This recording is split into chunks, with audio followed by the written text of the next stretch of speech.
আসসালামু আলাইকুম প্রিয় দর্শক, আপনারা দেখতে পাচ্ছেন ওই যে আমাদের সাইবুল ভাই, তিনি কিন্তু বেগুন গাছে কিন্তু বাঁধন দিচ্ছে প্লাস্টিক দিয়ে, যাতে বেগুনের গাছগুলো আকাশের বৃষ্টি হলে পড়ে না যায়।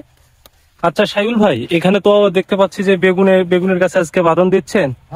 আপনি বেগুন, আমাদের এই লটে বেগুন কতগুলো লাগানো আছে, কতগুলো চারা? 8,000 চারা করা আছে। 8,000 চারা। 8,000 চারা লাগানো আছে। এই টিপে আমাদের বেগুন হারভেস্ট কতটুকু হতে পারে? 80 থেকে 90 মন হবে।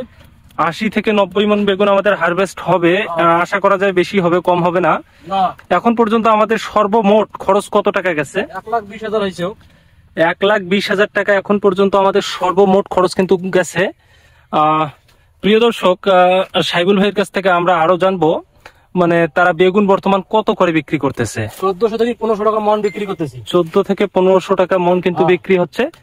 লাল তীর বেগুনের সবচেয়ে একটা খারাপ দিক হচ্ছে লাল তীর জাতে এই বেগুনটা কিন্তু মিক্স থাকে, যদিও এটার কালার কিন্তু দেশি বেগুনের মতো আসে, তবে এটার ফলন তো ভালো হয়, কিন্তু এর চাহিদা একটু কম।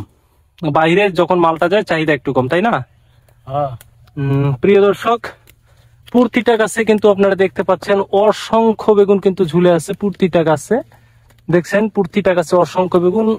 8,000 পিস চারা লাগানো আছে আমাদের, তার মধ্যে কিছু চারা নষ্ট হতে পারে। আপনারা সবাই দোয়া করবেন, সবাই ভালো থাকবেন, সুস্থ থাকবেন। সবাইকে অসংখ্য ধন্যবাদ। আসসালামু আলাইকুম।